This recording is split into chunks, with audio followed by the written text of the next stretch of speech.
Ah. Anyways, it's like I guess we probably would have more comedies under our belt. Let's see. Okay, let's Uh, talk Go about. Gure Fuckery son. Oh. Oh. It's We're like, gonna it was at make. this moment Zeffy knew his career was over. Okay, Key and I are going to have a field day with this. Yes, it's like, hey Zeffy! It's like, you see, Kokiri-san is about a girl who acts like a doll, who's one day summons Kokiri-san for no reason really. I And mean then, that's not like I feel like I like the show. It's like I like this little setup with spirits being involved in the story and just some comedic moments and slapstick you can get between these characters. And also some the occasional emotional beats. It's like I like that stuff. And then the Rule 63 happened. yes. Okay, can I just mention this character? Okay, the character's name is called Inugami, which is the definition of Inugami would be dog. But here's the bigger problem. Here's the big problem, and at the same time, hindsight is a big double-edged sword. This Inugami is Inugami is. Inugami can change genders. No, I'm not talking about the gender part. I'm talking about the other one. Oh, Inugami's into, like, Kohina. Kohina. And if I need to provide context, Kohina is underage. The police. And The police. Like it's a recurring meme just for the show, just to be like, "Hello, police." Yeah, Mhm. actually, I remember when Kohina called the police and arrested Kokori-san. Yes, after she summoned him while he was taking a bath or shower. Yes, it's like, yeah, you didn't do the same shit with Inugami. And it's like, no, here's the worst part. Inugami just made Kohina sign a contract of marriage. Mm-hmm. And that was so yikes, my dear. Even then, I'm just like, here's the thing for Inugami. I love Inugami as a character. I kind of consider Inugami as a handle to some extent, but I'm like, that particular part of you, I do not like. I'm actually like, I do not like you, but here's the thing. I'll give it this. The show makes fun of that, and nobody likes them. Mm-hmm. Nobody likes them at all. Nobody likes it. Kokori-san doesn't like it. The Tanuki kinda doesn't like it, but they don't give a shit. Kohina, they just Definitely stay away. doesn't like it. Everyone dislikes Inugami. Could be considered as the word character, but I just love Inugami because he gave me some of the best moments in the show. For example, Like when he became, like, after getting put in a blender and turned to mush, he became a girl and caused Zeffy to get a nosebleed. Exactly. And when Fuck you. when Inugami was a baby. Okay, there's another thing. When Inugami was turned into a baby, that's another thing. Despite stealing Kokiri-san's youth water just because. Yes, thinking it was like just drinking water right after he got out of the bath in the Rule 63 form, which also gave Zeffy a pretty nice hormone. Shut your mouth, you beat. Okay, here's the thing.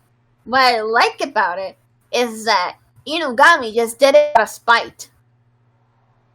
Mm-hmm. Yeah, and his own dumb choice ended up making him a babu. Yes. Yeah, it's just Inugami did this out of spite just because, and I'm just laughing. It's just too funny to me. It's just very funny. I just can't take my mind off the expression from Inugami's face because in baby form they made the best expression, oh god, I actually like you. very much so as a character overall, but that particular part of his character, or their character, yikes, mate. Mm-hmm. Again, Oh, yeah. they make fun of that, but still, yikes. Yeah. Anyways, it's like also when the Tanuki and Inugami became like babies, Kohina was like on the top shelf, like I'm going in an area where children cannot reach me. Yeah, I'm going to be in an area where children cannot reach me. And to be honest, do you really expect the characters to reach Kohina at that height? No. Anyways, let's talk about the time Kokiri-san became a girl. We're skipping that. No, But there's Zephy, it's Zephy, come on! I thought you would have liked talking about. Kokiri-san was already pretty as he is. This literally turning into a chick was overkill. No. But come No. on! No. No. No. Okay, Zephy. Does this mean that your 40% gay came into play beforehand? Yes. And I guess when Kokiri-san became a girl, your 60% straight came into play. Hey, Key? Yeah? How far, like, would it take to me to get to California? I'm guessing, like, I don't know, a couple of, I think, a week or two? A week or two. I'm pretty sure it's like a few days. Oh, wait, really? I'm pretty sure it's a few days if you just go by airplane. Oh. Few Okay. days. I think so. Maybe. I don't know. Alright. It's like, why do you ask, Zephy?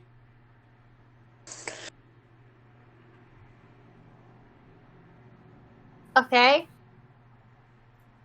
Zephy, So I can kick your ass at arcade games, yo. Ah. I see. Oh, I see. You want to take me on. Well, I got the top high score in a Mario and Sonic at the Olympic Games arcade cabinet for rhythmic I bet you gymnastics. also got the top score in FAP Simulator. How about you shut the fuck up? I never played that game in my life, you know? You play it every day of your life, man. It's written all over your face or your hand. You know what? Let's just give Kokiri-san our final rating before this gets any more awkward. 8 out of 10. 8 to 9. 8 out of 10.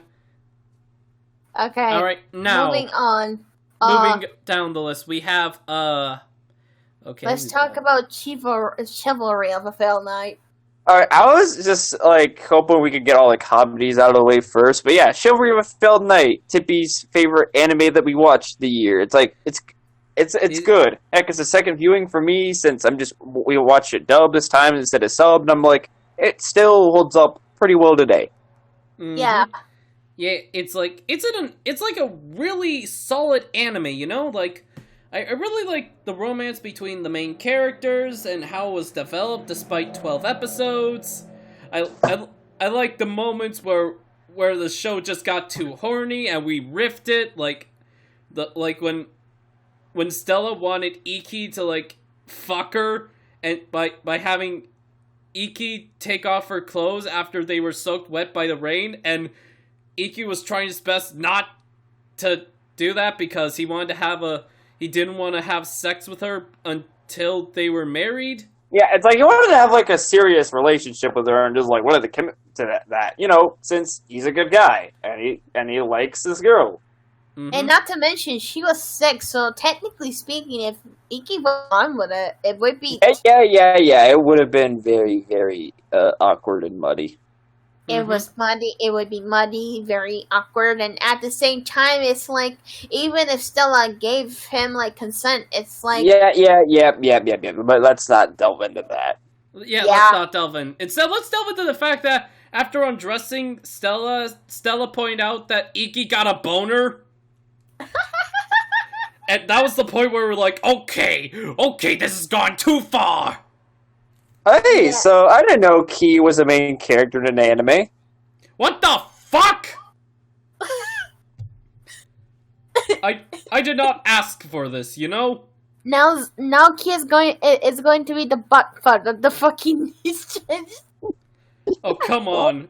Come on, like, look, can we talk about how Iki went through hell and by the end of the series he no longer had the title of the worst one, but another one? Which that in and of itself is like a memeable name, like another one. Another one. Another one. Okay, we get it. But the thing that I really like about Rakudai or Chivalry of the Fail Knight is that it takes aspects of stereotypical, like, edgy, harems, as well as, like, battle tourneys, which was stigma around the 2014 to 2015, even to some extent 2016, but that decreased over time, where they took basics of that formula, and at this time, it actually exceeded more than it should. By the way, when I'm going to put into perspective with Rakudai or Chivalry of a Fail Knight, this is in around 2015. There was around another show similar to Chivalry of a Fail Knight. It's called Asterisk of the Asterix War, which is a... Oh yeah, that show. That's from what I heard is. Well, the thing is, Asterisk is... Actually, I think I wanted to propose everyone to watch Asterisk at some point. It's not that bad. It's not that bad. But the thing that I like about Rakudai is that it takes aspects of this norm of battle tourneys, ecchi harems, and shit, and it does its own thing. Like, it does its own thing by having good characters. It has a premise that is done right by having a actual good reason for it to be important as it is. Have a subplot that is actually important to the overall impact of the story, because surprise, surprise, the moment when Iki's backstory was hinted in the first episode is going to be hinted every single episode, or most episodes, up until the final few episodes, where it's going to be the biggest hit in the biggest hit in the wall. Which, by the way, fuck Iki's father, he's a piece of shit. Can we all agree? Yes, Iki's father can go and eat a dick. Yeah, he's a piece of shit, but at the same time, his logic is kind of sound. As fucked up as that sounds. It is fucked up, but I can get what you're saying.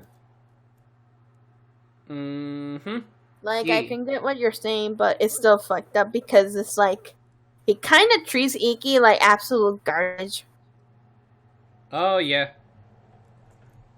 And can I just bring... Okay, controversial opinion incoming, but, I don't mind incest as its own thing. And Chivalry of a Fail Knight isn't as full that. Because you have the sister character. She's just overcompensating just to give what everyone in that family couldn't give Iki, just because of his existence, just being stigmatized as being, kind of worthless among them. Like, again, I don't mind incest if it's done right and is nuanced, and or it has a reason to exist. Unlike Oremo, hello. Yeah, or Oremo kisses, which Jojo just do it just for the gimmick's sake, just to have it in there. Be like, whoa, look at us being like being all old. I mean, to be honest, Kiss S6 is Don't even try starting that argument with me, sister. No, I'm not. I'm just saying that compared to Oreimo, Kiss Assist is Michi, and Oreimo is a taku-based show that turned into incest, and then turned and executed it in the worst way possible by having everyone, like, by burning bridges, literally burning bridges. What and then the fuck? Okay, Oreimo Season 2 has the incest subplot, but you have it to where everyone burns bridges, and everyone hated the idea of, everyone did not like the idea of the two characters dating or being together, broke bridges, they married, and after a month they turned back to normal. Oh. So, okay, let me just put it into perspective. It's a bit of a side tangent, completely unrelated, but the two siblings had a month of being married. After a month, they're no longer married. Not even a divorce. It's a temporary thing. So, what was the point of burning everyone's friendships to begin with? No. Nothing. Hooray. The show ruined everything. You can't even make incest right. I'm like, but anyways, going back on Chivalry of the Feral Knight, you have Shizuku, which, yeah, she loves her brother very much. That, in the second episode, she kissed him in the bed, that. And that led to the glorious moment of Stella going, "He is my gracious master, and I am his devoted servant." Insert chaos here. Oh my god, that was funny. That was still funny. And she just wants to, like, give Iki like enough support and just being there for him, even though, like, her feelings are not going to go back. You know, like, that's the thing that I like, where there's some form of nuance, but there's some form of, hey, the character might have, like, a bit iffy stance, but she's a good character because she even, like, fought against Toko. Like, a character that he was going to fight against. Yeah. And it's like, she did her best, but even her best, she ended up failing. And it's still impressive with it. The performance and the fight is very impressive, though. Oh yes, it was very impressive indeed. But anyways, going back to, like, Chivalry of a Failed Knight. I don't want to give too much away about the show, but so let's just talk about its production. Oh, the production is really well done, you know? I love the color palette. I like the character designs. They're probably one of my favorites.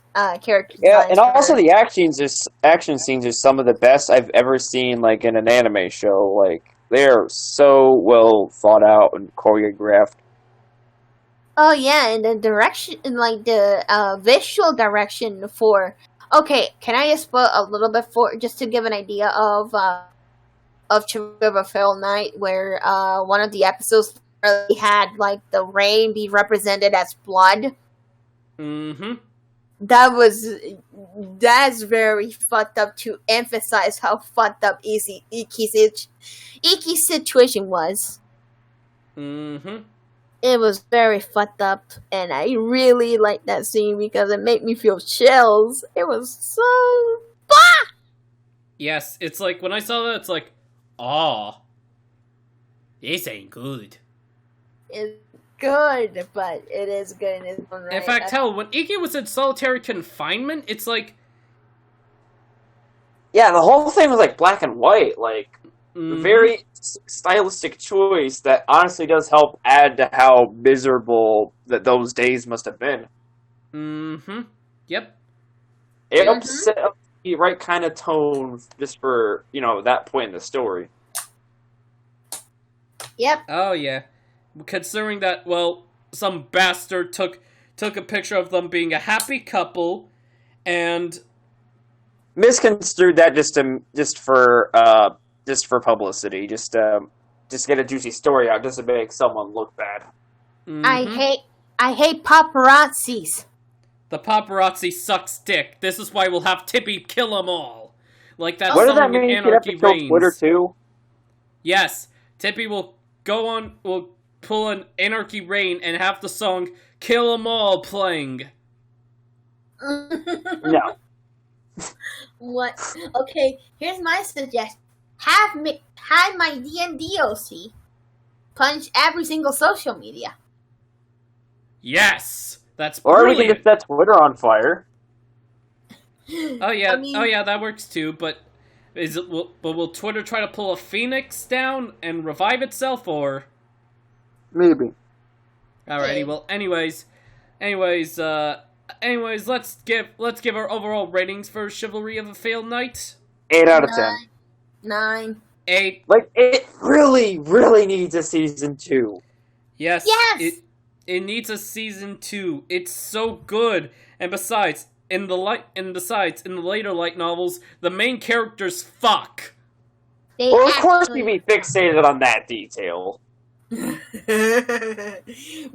Aaron and I just mentioned it, and he's like, "What the fuck? They actually do that?" And I'm like, "Yes, they actually fuck." I got spoilers for the light novel. They actually fuck. Yes, they actually fucked. Can you like? I bet the people who are watching this podcast are going to be like, "What the fuck?" Like, Welcome to a certain magical fuckery. now with actual fuckery. But anyways, enough about this. Okay, Key, that sounds so wrong when you just described that at the end. Well, okay, let's go to a show where the sex is talked about. Kaguya-sama, Love is War. Okay, because Peony? Oh, yeah. An interesting thing about the shows that we're going to talk about next is that, funny enough, it's like while we did get those shows done like during the year, they also been confirmed to have second seasons going into next year, which is great. But yeah, let's talk about the Kaguya-sama. Yes, and it goes like this. Chica dance. Okay, Da da da da da da da. Key, do I really need to go and talk to you about this? Maybe. Anyways, I'll be right back, actually. Alrighty. In the meantime, we'll just talk about Kaguya-sama Love is War without Tippy. Am I right, Sephi? Oh, yeah. But anyways, literally the premise is very, like, absurd right off the gate, where it's just like, the idea is you have two people that clearly have romantic feelings for each other, but the idea is if you confess first, the person practically owns you. To which it's like neither one of them want to have that happen to themselves because they're way too prideful for their own good, but they also want to get those feelings out because that's just how they feel about each other, and it's just this back and forth, like, every episode where you just got some antics going on and some comedic situations just to bait one for coming out, to which neither one of them is going to budge, despite coming very, very close at point. Mm-hmm. And oh yeah, not to mention, it's like the earlier episodes were portrayed as like fucking mind strategy. Like, okay, so it's like, okay, it's like so it's like you know what I'm saying? Yeah. It's literally just playing onto the psychology of, like, going into these, like, interactions. Yes, and it's literally, like, war. Love is war. Yes, Love is War, which, by the way, I remember, like, when I tried skipping the OP for that, you guys were all like, no, don't! Yeah, because you always skip the OP because you're a nonce. Hey, I just want to get into the good stuff, you know, Hey, the the show. opening is part of the show, damn it. Well, I mean, yeah, but it's like at the same time though, it's like we can watch the opening on YouTube or any other place. So? It's not the same. Okay, I guess that's fair, but it's What cares Okay. about? It sounds like you're getting blown.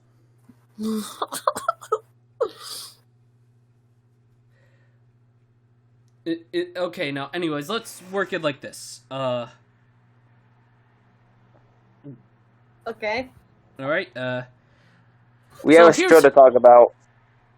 All right. Oh yeah, it's like also the characters are really well. Like I really like Kaguya-sama and the male protagonist since Miyuki since they're pretty enjoyable. Like oh, I just remember one moment where it's like Kaguya-sama said, like try to wonder if like she should like get a Twitter and follow like Miyuki. Oh yeah, it's like the episode where she gets onto Twitter. That's like one of the best.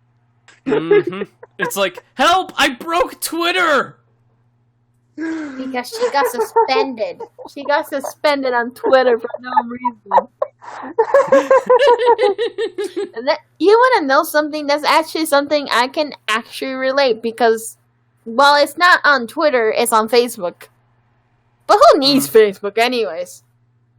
Yeah, and also it's like, when... Social media platform when you got Discord. Yes. There's that indeed. Discord. This is the best. Put your... I don't Put your- think I can... Put your Sandy to the test! Okay, put your listen to the test. Mm-hmm. Oh my god. Oh yeah, and and also there's like another thing. Like, Yeah. and it's like there's also another thing, which is like, also like there was Kaguya-sama's servant, which she was trying to take a bath during the whole thing, like, and Kaguya-sama. Of course, you bring up that detail too. Oh, come on! I'm just saying that because it was a part of the Twitter episode. I mean, to be fair, this is actually something that I can't really get into Key's case for. Exactly. Like, come on, Zeffy, not everything is about horniness. Well, it is for you. Shut the fuck up. Now, anyways, it's like, It is for you. Tippy! Like, anyways, let's talk about Chica, or the best character in this show, because she is a funny meme, and she once beat the shit out of, like, another one of the main characters who was, like, the finance guy who's scared by Kaguya-sama because the guy made comments about Kaguya-sama and Chica's breast sizes while they were in the room. Oh yeah, that's actually Armando in a nutshell. Oh my god. Well, I guess I'm gonna get. Oh, guess I'm know what to mess with Armando. What meme to mess with Armando with? No, he likes Kaguya-sama as much as the next person, so he's not going to get offended or anything. Alrighty. And alright now. Anyways, it's like and the final part of the show with the fireworks. That was really good, you know. The festival arc is actually amazing. Like, let's not get into that way too much because he's like, y'all gotta watch the show for yourselves. But man, is it such an interesting arc to go through, and it's quite the difference in tone in comparison to everything we've seen. Mm-hmm. And a good send-off, actually. Oh yeah. Until season 2, where we're gonna get another season of adventures, memes, and hopefully another Chica dance. I mean, that's if they do more Chica dance. They have to, otherwise it'll be a crime. Okay? Yes, really, it will be a crime. No, it won't. Alright, now anyways, let's give our ratings. I give this show a 9 out of 10. 9 out of 10. Alright, now, finally, the last anime we have before we go into the series. Actually, no. We have, the Fate series. Okay. Yeah, You forgot. You forgot about that. You welch. Why? I didn't forget. It's just that. Well, we have we. It's just. Well, we were going to get. I thought series were the thing. Like we talk about shows under a certain series. At the end, like this is the last show we do talk about before we go into the series. But anyway, Zombieland Saga. It's going to get a sequel, and it's going to be great. Yeah, it's got like producers say as like the cover of it, so you know it's gonna be a hell of a good time. Mm-hmm. I love the I love the commercial where they announced the season 2, where they had a guy making a sort of speech towards Zombieland Saga, and I'm like, what the actual fuck? Is this the way of you promoting your season 2? This is actually pretty cool. Awesome. I love that. Just an old man just making a speech. Neat. That's really nice. I mean, it makes sense considering, the synopsis of Zombieland Saga. Mm-hmm. Yeah. And it's like, anyways, let's talk about it. Okay, so here's the synopsis. Once upon a time, there once was a girl who died by a truck that was driven by Geronimo from Dojo Part 5. Truck-coon. Honk. Yes, the truck-coon killed the girl. Who's driven by the protagonist of Part 5 of JoJo because... Key, you don't get the joke. It's like, Key, lay off with the memes. I swear, it's like your obsession with memes is almost as great as your obsession with getting horny. I do not have an obsession with getting horny. Yes, you do. Oh, really? If I did, then, tell me, why are we not talking about Kanzaki here? You did talk about it earlier. Yeah, we will in a bit, you bitch. Well, anyways, we'll figure that question out later. It's like right now, you talked about Kanzaki earlier, like few segments ago, about her beauty in an Angel Maid outfit. So come on. Well, listen, that's a completely different thing, okay? Anyways, and then after the girl was killed, she came back years later as a zombie with other zombies, and together with producer Sama, they are going to save the idol industry by becoming idols. Saving the idol industry by becoming idols. Yes. Alright, now, who wants to talk into the details of the show? Okay.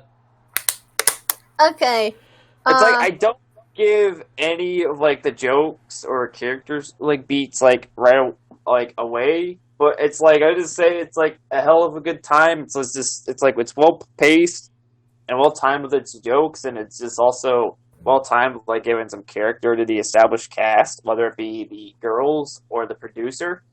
Mm-hmm. That stuff's really, really good. Oh, yeah.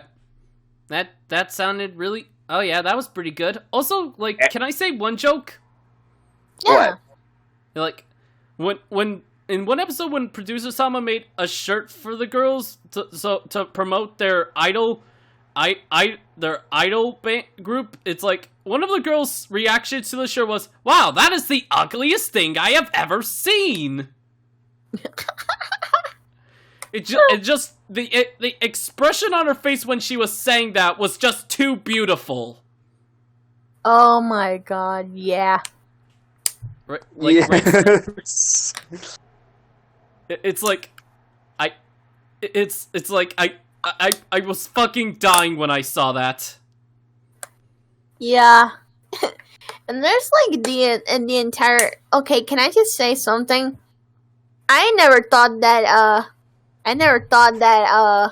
Zombieland Saga grabs social, like, cues from Love Live when it comes to CG. Oh. I'm joking. It's not. Chances are, it's not really like cues relating to Love Live with CG. It's just me making a joke about that. But god damn it, the CG can be quite off at points. Mm-hmm. It's not the most horrendous CGI, but I can tolerate it. Mm-hmm. Oh, but here's the thing. I love Zombieland Saga because like when it comes to the idol genre, I'm the type to be a little bit picky with idol shows sometimes. For every idol master, there's going to be like a Love show. Live. No. I have something worse. A show about idol girls as policemen. What? What the fuck? Is that a real thing? Yes, it is a real thing. Okay, Zephy, did you know about this? Maybe. Oh, okay, it's like... For every idol master, there's going to be an idol show about policemen, aka bad. Oh dear. Well, in that case, Zombieland Saga is certainly one of the best idol shows I've seen. Much better than Love Live. You won't say come that on, on we know you love it. I do not love Love Live. It's like, it's idol trash.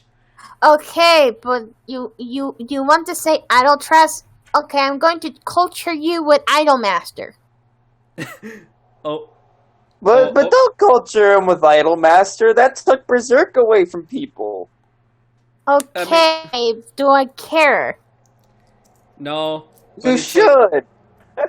Hey wait, Zephy, it's like, what if someone put you in a call where they said, I'm gonna show you Berserk, and they just show you Berserk 2016?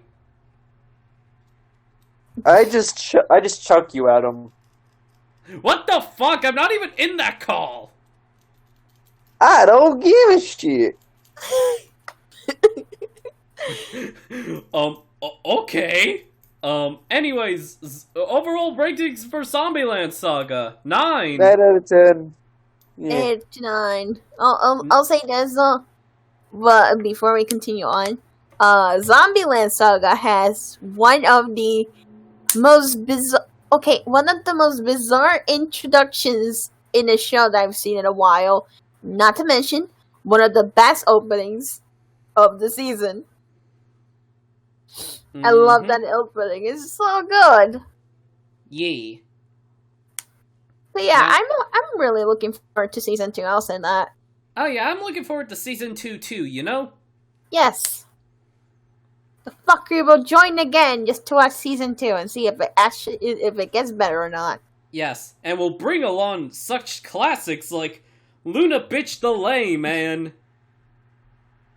Why do you have to bring Lunatic into this?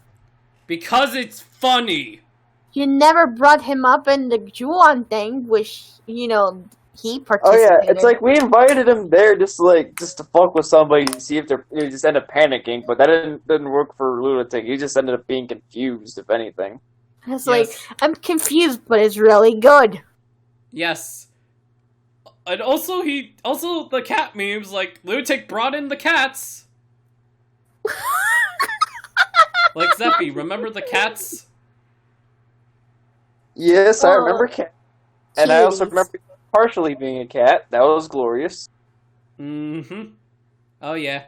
Now, anywho, it's like, let's move on to series with Fate. Yeah. Oh yeah, we watched 3 Fate-related shows, as a group.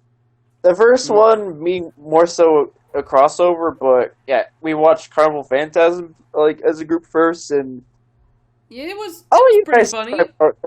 I'll let you guys describe Carnival Phantasm. It's like, it was just basically a sketch show with the Fate and some other characters from a light novel where Fate came from, and it's it's called Tsukihime Key. It's not that hard. Tsukihime, okay, I guess there's that, but also it's like, I mean, it was a pretty funny, it's like, Zephy got a hard-on for Saber as a maid, which was pretty funny, and then Alter made his hard-on get even harder. Oh yeah, I got quite the hard-on from that, and I can own it too, like a certain someone I know. Hey, I never got horny during, Carnival Phantasm. But you do over most of everything else. Shut the fuck up, you. You don't own up to it. I'll own up to it when I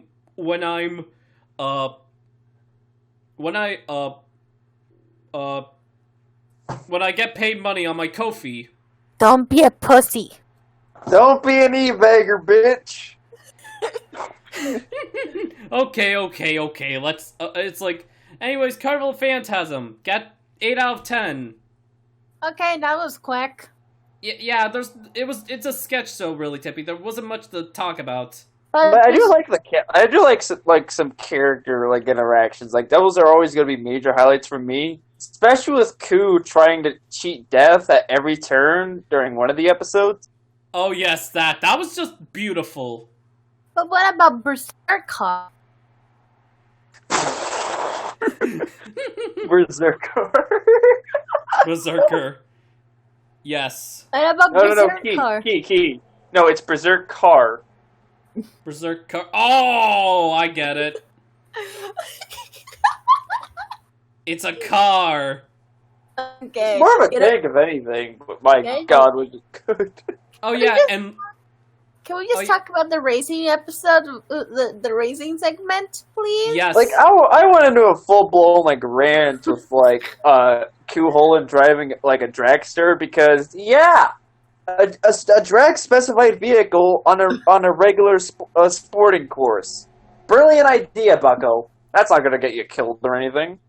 And the irony is that he gets killed in the original series, that in the way with the spears and shit. Yes. He's the butt fuck. He's still a butt fuck even to this day. Yeah, he's practically any of the show. Oh yeah, and it's glorious. Yes. Also, like, it's just okay. Generally speaking, Carnival Phantasm is basically a crossover between Fate and Type Moon, and I like it because even if you don't know about the other Type Moon stuff, you can still enjoy it as its own thing. Even for Fate, you can still enjoy it as its own thing because it has references, but it has its own style of humor. You don't need to watch Fate for inherently, at least. Yes, you don't need to watch Fate in order to understand the jokes. The jokes stand on their own, which really shows how good the series is. Am I right? Yes. And I told, and I remember at one point when I told Key and Zephy that this was directed by the same guy behind Danganronpa the animation. It's like, I guess it shows that when it comes to visual novels, it's easier to make a funny sketch show out of it rather than adapting a visual novel. I mean, to be honest, Seiji can be quite mixed sometimes. Hell, he directed Yuki Yuna, so... But at the same time, Carnival Phantasm didn't kill my senses like Danganronpa the animation did. I mean, to be fair, I thought Danganronpa the animation was there. Not bad, just there. By the way, off topic again. Alright. So anyways, what do we talk about next? Snow? Earth Under Snow, also known as the movie that broke you. Oh. Listen, when I went into Fate, I did not expect to come out saying the following. It was depressing. And also, fuck Shiro. Like, the fucker killed his sister. You fucking idiot. You got Shiro confused with Shinji. Shinji! How do you even do that? You know, this is worse than the Inceladed. You know, it's like, what are you doing with your life, Key? What is wrong with you? Listen, it's been a while. It's like, I've been doing my own things. It's like... It's pretty easy to remember which name would be which. Oh yeah, by the way... come on now! Also, by the way, like... Well... I just want to say fuck Shinji for killing his sister. Oh boy, right? once you get to the 3rd season of Keyblade, you're gonna get pain. Oh. You're gonna get pain, nothing but pain. Oh, come on, why the pain? Because Fate likes to fuck with people. Yeah, that's what I thought. But, It's like, yeah. Like, Zeffy, what did you think about watching Oh Thunder Snow? I'm thinking even if you're very reluctant on the idea of just watching like the fake Khalid stuff just because of certain elements, it's like thankfully you don't have to worry about that being a setback going into Oath Under Snow because it works very well as a standalone feature. Like especially if you're into like Shiro Emiya's is like, character and like any of the Fate roots, So it's something you could like watch it by itself because it has the benefit of being a really good movie on its own 2 feet while also fitting in well to an overarching story that just goes on with like Fate Khalid. Although I actually got onto Zeffy's case for watching the fake Khalid movie first because chronologically it's supposed to be watched after Tree Ray. Mm-hmm. But I'm not the one to judge, really. Like, hell, this is coming from the same person that watched Code Geass R2 first. What the fuck? How did you do that? I mean, technically speaking, my first exposure to Code Geass was watching an R2 episode one night while it was just up on Adult Swim, and then I just saw sadness happen. Oh. That was fun. Oh, dear. Okay. Welcome to Fate, everybody. Okay, Key, you want to know how that happened? You know how the fun that happened with Code Geass R2? Where I watched R2 first? My cousin never actually named the folders so that way I can follow R1 first. Oh. Neato. And then when I found R1, I watched that second. I was like, that's just weird. And then again, I was at a young age at the time, so don't blame me. I get ya. Okay, going back on the fake Khalid movie, as Zeffy said, it's a really good film as its own thing, but, like, even if you're not into, like, fake Khalid because of the certain things that are rather problematic in its own right, and I'm like, yeah, I can kind of understand. Not gonna lie, as much as I like Khalid as a series, I do have to admit that some stuff are a bit overboard, and I'm not going to suggest this to everyone. But the movie serves as contextual reasons to Shiro as a character before he ended up the way he did in Tree Ray, but also kind of ties into Miyu as a character, where her importance to the story in Khalid as a whole in the main series, and how she ended up the way she did. I really, really do like how she kind of executed that part. And it made me feel sad because, like, all what Miyu really wanted is to have, like, an actual family. Or feel like she belongs somewhere. Mm-hmm. And, Shiro was going to, like, initially going to, like, sacrifice her. Mm-hmm. But as the more they got closer, it's like, the Shiro decided to not do that because Shiro saw her as his little sister. Yeah. And he just wants to protect her. And he wanted to become honest, actually. Like, he tried to become honest and tried to clarify that he, despite him initially wanting to do that, he just didn't want it to at the end of the day. He just wanted to, like, follow through the idea of Kiritsugu, at least at the time. But, like, he wanted to make amends to that and start all over and actually be siblings in a way, even if they're not by blood. And then she got kidnapped by motherfucking Julian. Oh yeah, it's like fuck that guy. Fuck Julian. And also Angelina with the Gilgamesh card. Oh yeah, I know. Angelica gets you feeling hard. Shut the fuck up. You know I'm right. Okay, Key, do I need to show you Angelica in the manga? So that way you can see how much you get even more horny? I'd say Maybe, just that shit. but I won't. But I wouldn't get horny over that. But anyways, it's like You'll test that. Oath Under Snow's rating. I give it a nice 8 or 7. I give 9. it a 9. Ah, nice. Anyways, Michi, did you find that pic? I'm trying to find it right now, but in the meantime, you can continue on. All right. Anyways, Fate Grand Order, First Order. Oh yeah, we were just watching the setup for the Fate Grand Order in a prologue sense. At least when it comes to anime adaptations, but at least before getting straight onto Babylonia, since that was airing at the time. So it's Key, how did you feel about the First Order going into this?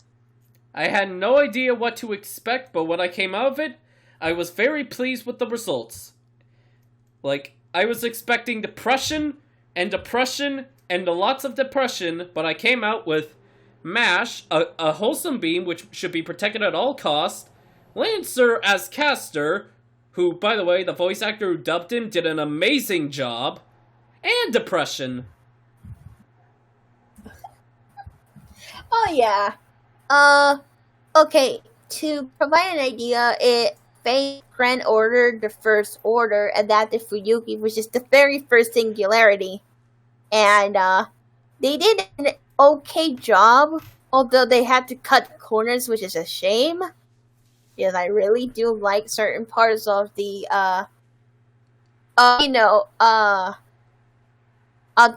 the Singularity. I find it really funny how they kind of just clarified, granted they also did this in the Singularity, but I like how, they just shaft Berserker to the ever-living degree. Mm-hmm. Because in the Singularity, is finding Berserker is optional. And he's level 60, by the way. Oh, damn. So imagine that. Mm-hmm. But, the adaptation for, for Grand Order, the first Singularity, was okay. I just thought it was, a little bit, off in places. Although, let me just mention the one thing that got Key depressed. Can I just mention that? Oh, yeah, you can mention that, Zephy. Okay, so for anyone that knows Fate Grand Order or have played or have seen the OVA, you know this character by the name of... I forgot their name. I'll just call her the director. If anyone knows the director... You mean Olga Marie or something? Olga Marie, yeah. Olga Marie. If anyone knows her, here we go. What happened to her was that, considering she was transferred to the Singularity, and apparently from what I remember, she was already dead, and her, she was just transferred at least from, she was transferred, but she also died, so she can't really go back to, to the world where she originally came from, because of that.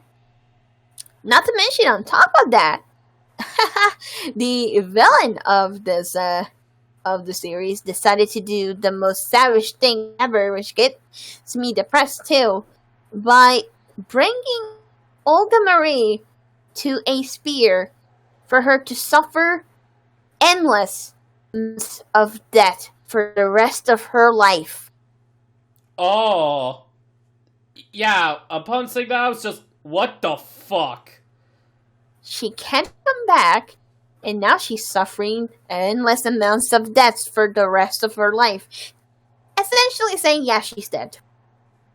Oh. She's never coming back. You can't really call it a life anymore, since she doesn't really have a body to come back to, so it's more like her existence being nothing but pain at that point.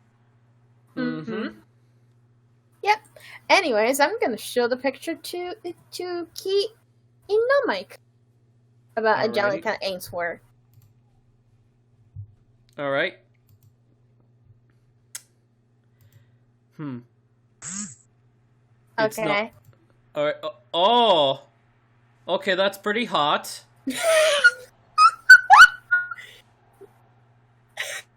But that still doesn't do much to me, you know? You just said that she's hot, though. Well, I mean, yeah, but at the same time, it's like, she's not Kanzaki levels of hot. But, Okay, do I need to prove more? No.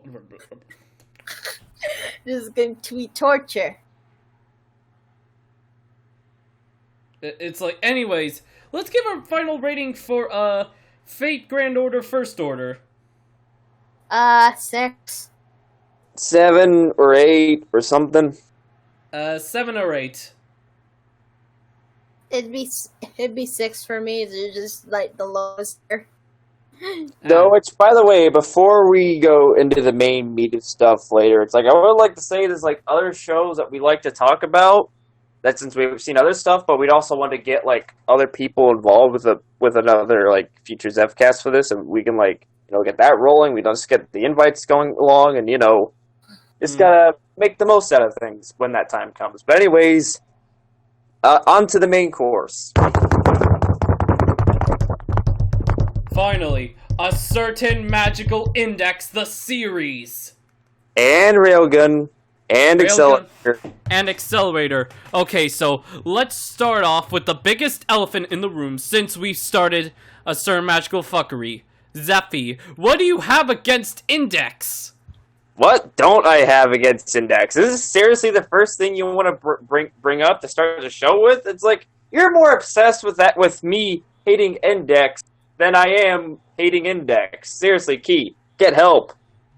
Well, listen, I just need to have closure. Like any other conversation we had about the subject wasn't closure. Okay, Key. It's like, seriously. Get help. Okay, well, anyways, let's talk about... We'll save it for later. Right now, we just talk about the show itself. Alright, it's like... So, the show... So basically, it's like Toma's a kid with lots of bad luck and an ability that nullifies other abilities.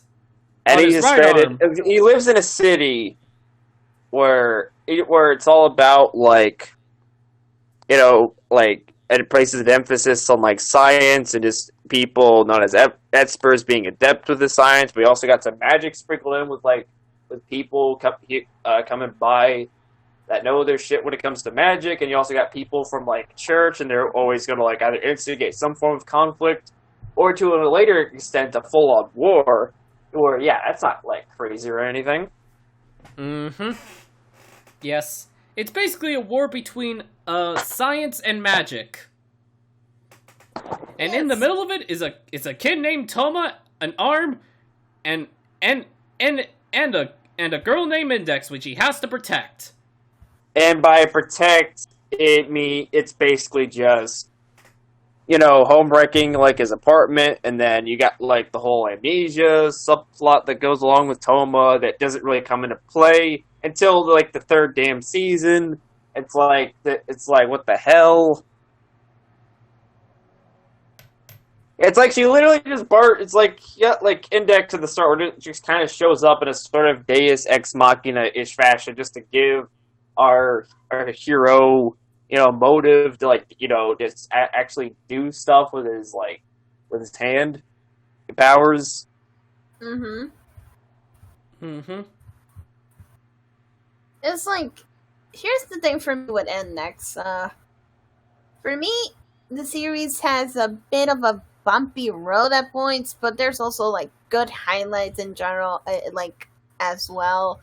Hell, like, there were some genuine moments where we just kind of, like, memed the ever-living fuck out of it.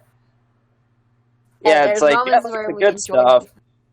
Yeah, you got, like, the production for, like, the first 2 seasons. You also got you have a very nice cast of characters to play along with. You got, like, Styles great, Accelerator's the fucking best. You also got Makoto Misaka and the Misaka clones. You also got, like, other characters, like, from the church. Like, all that's good. and don't forget Last Order. Last Order is incredible. I mean, she's good. I'm just not the type to try to make her seem more important than she really is. Mm-hmm. But though, I guess the main thing holding me back from regarding a certain magical index as one of my favorites is from two factors. You got one being exposition, to where there's plenty of them spaced throughout the show, and things end up becoming a little convoluted to follow as a result. Mm-hmm. And then the other factor being Index herself, which is honestly one of the biggest annoyances that can ever happen to an overarching story, at least from what I've got going into the first two seasons. Oh boy. Come on. Come on. Index isn't that bad. Give me 5 bad things she's done. Okay, there's her excessively bratty behavior and just outright abuse, towards Toma constantly, which leads to the second problem, where it's by itself, it's not really all that good, and then which leads to repetition, where it just happens all the time, and it's just used to an annoyingly excessive degree, even in moments where you're supposed to be sucked into tension when it comes to setting up a conflict, only for Index to take any excuse she can just to ruin it, just for arbitrary bullshit reason here in the script. It's just like this all the time, and Toma never really makes an attempt to knock Index down a peg, or just bring her back to reality, just with how shit's supposed to go. It's she's just literally just walking all over him, and it's just very contrived and stupid. Mm-hmm. And also there's also the Index doesn't have any consideration towards that much people around him, whether it be letting a cat in, even though it's against apartment rules, to which that same cat ends up getting scarred for life going at the start of season 3, just because Index had the brilliant idea of taking a shower with said cat. Seriously, fuck that shit. Uh-huh. Listen, Index is stupid, okay? And you just addressed one of my problems with Index. She's really stupid. Heck, she's hyped up to be this all-important character just because of knowing so much about magic, while at the same time having photographic memory. You just have her be set up by that. Only have that to be knocked down a peg just by having just contrived anime tropes, just just be blossom through this character, just ends up making her all the more hateable as a result, and it's just very, very contrived. It's static. It's everything that could be wrong about a character, to a degree, can be expressed through Index going into those seasons. Who knows? Maybe the visual novel would end up doing stuff maybe it does stuff to actually have Index be a better character, or hell, even maybe watching it subtitled might make Index a little more tolerable. Because my god, it's as much as I like Monica Rial and her performances, mm-hmm. she's actually ear-grating as Index. I can't stand it. And this is coming from someone that finds Shiro from Dead Man Wonderland to be a pretty interesting character. Even though it's similar to Index. Yeah, okay. It's almost like it's Index done right. Okay, Shiro for Dead Man Wonderland is it has a purpose as to why she's like this, unlike Index. Yeah, and even though Dead Man Wonderland isn't really all that subtle with Shiro, at least there's actually more going on in a cohesive sense to make things, intriguing, and even give the character some, likability in spite of some shit she's done before. With Mhm. Index, that's literally not the case at all. And honestly, Key, no, like any excuse that you'd make would do nothing for me. Ah, are you sure about that? Okay. Yes. Okay, Key. To put Alright. into perspective, and I told you about this before, Zeffy's arguments towards Index are more sound than literally a lot of people within the fan base that hates Index because she's annoying. And they Oh. use that as their main argument, nothing else. Yeah, because it's like by itself, yeah, annoyance is just that. But if you actually like address like the main root of that annoyance, in provide the actual like reason and like context behind the annoyance, like and just kind of convey on exactly why Index is problematic at points. You're just doing a much more solid job. At least say with conveying why someone would dislike Index, other than she's just annoying, because it's like a lot of things can be annoying. In fact, but Yes. some things that are annoying can also be relatively harmless. Heck, you can name plenty of Zelda NPCs that are or at least they're supposedly the helping kind, that are annoying, but it's not like they're actively harmful to the experience at all. Yeah. Anyways, enough about Index. Let's talk about some good moments from the first two seasons, like Kanzaki. Oh yeah, where we practically almost lost you, considering there was a lot of blood loss. What are you talking about? I don't remember any blood loss. And you also got a rock hard cock too. Oh. No, remember the hot spring scene during the Angel Fall episodes? I was waiting just to see how you'd react to that, since I've seen season 1 years ago. So the moment I was anticipating you to make it to that point, it's gonna be something for me to remember, because you nearly died. Well, I mean, she had an incredible nice body.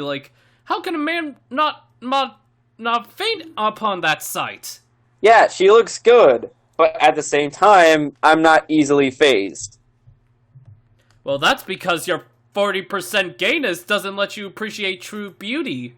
Okay, that has nothing. It does, Key. It's a little thing called Kaine from the video game Nier. That's perfection right there. How so?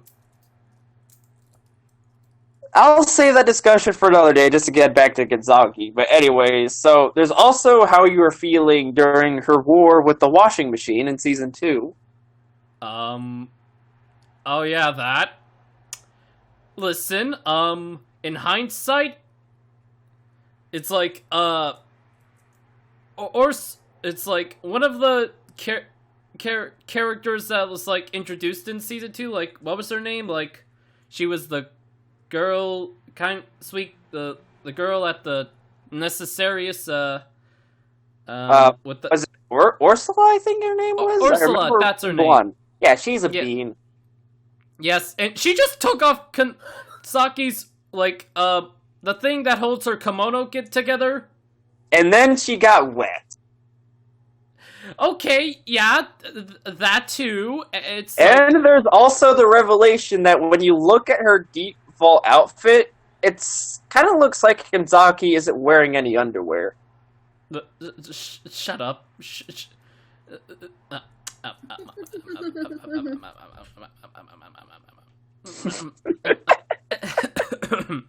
Anyways, going commando is the best life you can lead. No. Anyways, listen. She does nice in commando. You know.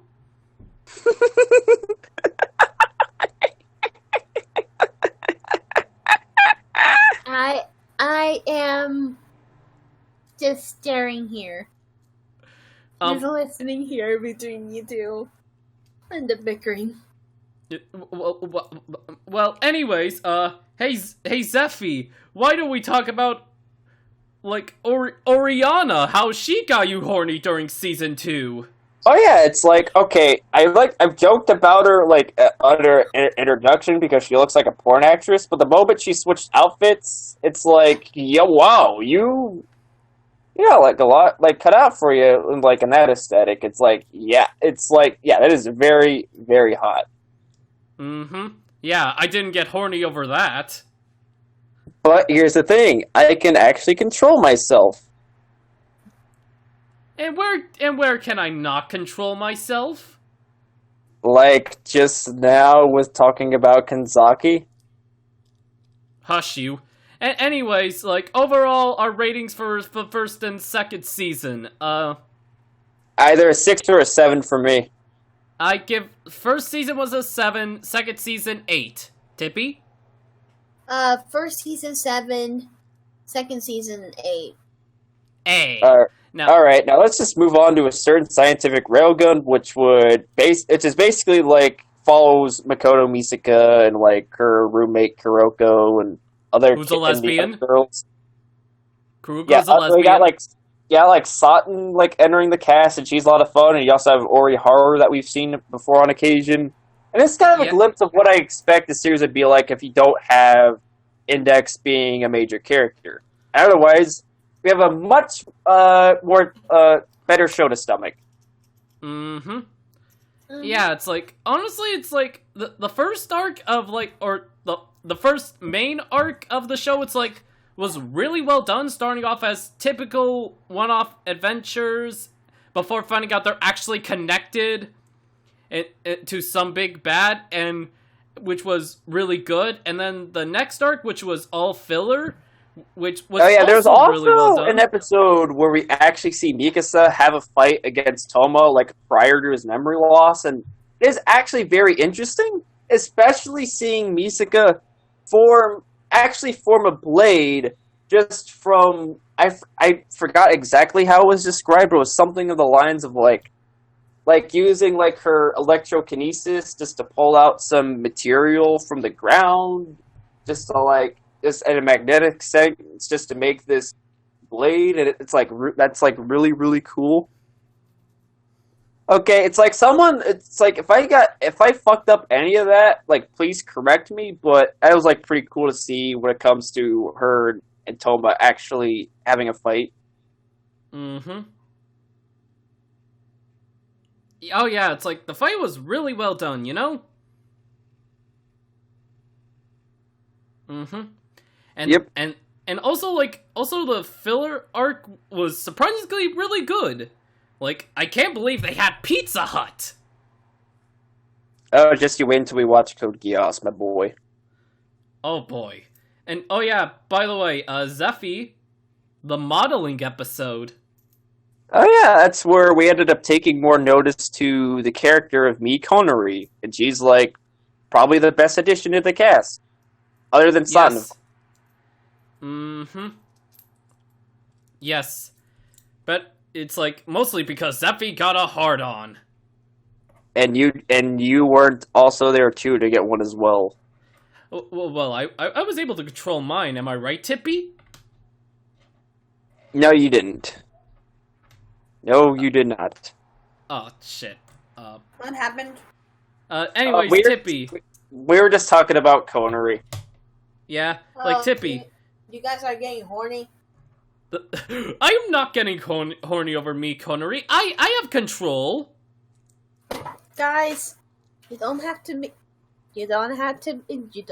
hide from it from me. Well, yeah, because you hide it. Look, you don't have to hide it from me. I know you two are collectively getting horny on her. Okay, we were, but anyways, it's like, there was just a lot of, I strongly recommend you watch Railgun, because it is honestly the best show out of the Index series we've seen so far. Oh yeah, and there's also, it's like they're gonna have like a third, or Is it a third? I'm not sure if it's a That third, but they're gonna have another Railgun season coming this year, actually. Oh, yes. Railgun 3, starring that blonde-haired chick Tippy really likes. And I'm gonna use her in my commentaries. Yeah. If we ever get around to that.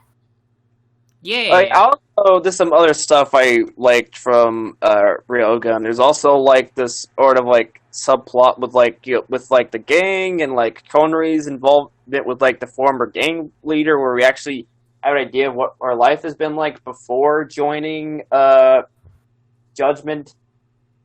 Oh yeah, we also got an episode of Misaka pretending to be a Judgment officer, and that was adorable. Oh yes, that was truly adorable. Yep. That was actually pretty funny. I'll say this, my favorite part of the series, but it's just like for season 1 because we haven't seen season 2. Well, I watched it before. I'm just saying, like, all of us have not like seen it together. Which I'm not going to spoil season 2. My favorite part of season 1 was the final few episodes relating to like the whole, the whole children thing with the. With the whole thing, with the whole situation regarding the children and essentially, someone being a complete asshole. Mm-hmm. Which the final few episodes are good highlights. They are good highlights. Yes. Also, Satan with a bat. Satan is great. Yes. She saved the day, am I right? Maybe. Right, Sephi? Blah. Yeah, blah. Anyways, overall, what's our rating for a certain scientific railgun? 8. 9. Alright, now, let's talk about the final index show, a certain scientific accelerator. You know, this started off promising, but ended up becoming a disappointment, because here's the thing. I love my boy Accelerator. He's like my favorite character, like, in the cast. But when it came to this particular show, without it turns out, oh boy, where do we begin? For starters, Accelerator and Index aren't even the main focus. It's about this necromancer chick. Wait, don't you mean Last Order? And Last Order. You got Last Order mixed up with the bitch. It's like, as the person who likes to, like, it was the big fanatic for Last Order, how could you make that mix up? Listen, I'm tired, okay? Anyways. Okay, that's fair. We've been, like, how much? 2 hours? We've been talking 3 hours. 3-hour podcast. Yes, it's like, listen, Sephi. Anyways, a certain scientific accelerator is not about Accelerator or Last Order. It's about this necromancer as she needs to get her whatever like cards back from these bad people who want justice. Which, if you're wondering, they say justice a lot, and that made Sephi hate them. It was funny until it actually got to the rest of us. Yeah, but it's like I know I said before the index might be convoluted, but this just takes the cake as it comes to convolution, because we have this. We just end up discovering that we have this necromancer from the past. He ends up like screwing around, and he ends up putting his soul into this ancient artificial soul just to be used for the body of this like girl, like generations later, just to end up having this vessel made to be like a level 6 Esper or something. And not to mention this chick and also this professor kind of have some incestuous undertones. Like, they even share like licking a lollipop together or something, and it's like, ew. Yeah, that happened, and all of us were ew. Not even ew. It's just everyone were like not a fan, because here's the thing. As I've said, there's incest that can be nuanced, and then there's incest that serves nothing and it's pointless, and then there's incest that makes no sense. Mm-hmm. Which is in this case, it's just incest that makes no fucking sense at all. To which, on that note, now that I think about it, there's this big cataclysm shit going on at the final couple of episodes due to this old necromancer the tree going of all out. Sephiroth. Yeah, so this big old tree just placed at Academy City, ruining everything, and yet this never gets brought up in any of the Index installments. It's like it doesn't even go into anyone's notice. Was this set around the time when Toma was in fucking Italy or something? I'm guessing, since if it wasn't, then Toma would have definitely noticed. It's like that shit would have easily hit the news, and yet it gets ignored. Like, what does it serve? It's like you could literally cut this plot out entirely, and absolutely nothing would be lost. I mean, if someone like was more like familiar with like the light novels, please do correct me if I meant wrong on this. But yeesh. Mm-hmm. It's like that plot ended up kind of being a waste of time looking back on it, and I'm just like, I just wanted to watch some Accelerator, man. Come on now. Like, I get ya, but look on the bright side. At least Last Order was there and pretty cute. Mm-hmm. Yeah. I guess. And also, if it makes you feel better, the Necromancer was in her underwear. Well, of course you take notice of that scene. Oh, well, come on. It's supposed to help you feel better, Zephy, okay? Which that reminds me, it's like, something I also kind of like when you have an Accelerator involved in some episodes of either show, is that when you see him, like, accidentally, like, or intentionally or unintentionally just end up, like, walking, like, into, like, a room, where, of course, you just have some females addressed, it's like, you have him being completely unfazed because he doesn't really care about about anybody. He's just like, eh. It's like, eh. And, oh yeah, and also in the Accelerator scene, when Accelerator saw the Necromancer in her underwear, he was just, eh. And then Last Order throws a pillow at Accelerator's face. Yeah, but he didn't even care about that either. He just doesn't really get anything out of this. And the Necromancer didn't even care either until Last Order was like, don't you have any shame? Oh my god. Yeah, I remember that. Yes, it's like, truly, Last Order is the upholder of society. And we will respect her. Unless you take it too far and become a stan. Hey, come on, I'm willing to admit Last Order has some faults. Like when she bullied one of her people by taking one of Misaka's night goggles. Okay, admittedly, that was kind of funny. And then Misaka just pulls out a gun, like, the hunt is on. Oh my god. It's like, a certain magical index can be really funny sometimes with its stuff, you know?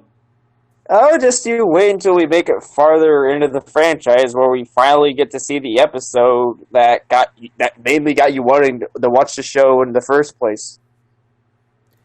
Oh, yes. You mean the Angel Maid? Yep.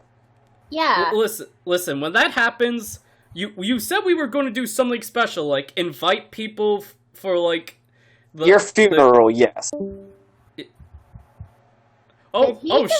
Oh god, it killed Zephy. Oh my god, I can't believe it. I didn't know my funeral would be your funeral. I have no idea what just happened, but I accidentally left a call. Again, I don't know what happens, but it happens, and I'm like, sorry about that, but anyways, yeah, Key. How do you feel? I feel dread and excitement. Well, of course you feel excitement, because literally the reason why we ended up being bundled together to watch a certain magical index anyways is that you somehow stumbled across seeing this character in the Angel Maid outfit, and you're just like, can we watch this show, Tippy? I wanna see what this is like. Oh. That is not that is not an accurate representation of how it went down. It's not, but it still kinda is. Tippy, how could you do this to me? Look, you did wanted to watch the show because of Angel made Kanzaki, though. Okay, well, anyways, let's give a raise for Accelerator, okay? 7 or 6.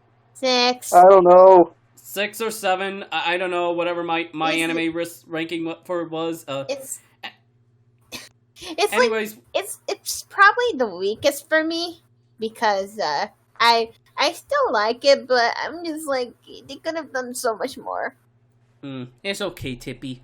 Anyways, it's like, as for me, it's like, anyways, we would have give some 2019 statements about how Fuckery Group, like, really helped all of us. It's like, it was sort of like a family in a way, but we said that last time, technical glitches happened, and it's now 2020, so it's a little too late, so in that case... Yeah, it's like, we can still do that, because it's like, looking back on it, at the start of things, this is just like a simple, like, group meetup. We just all gathered together, just for one common cause, and next thing you know, we ended up expanding upon that. We just ended up watching more shit to spice things up, and then we just ended up, like, getting more into, like, serious discussions, like, relating to, like, anything we just, like, struggle with.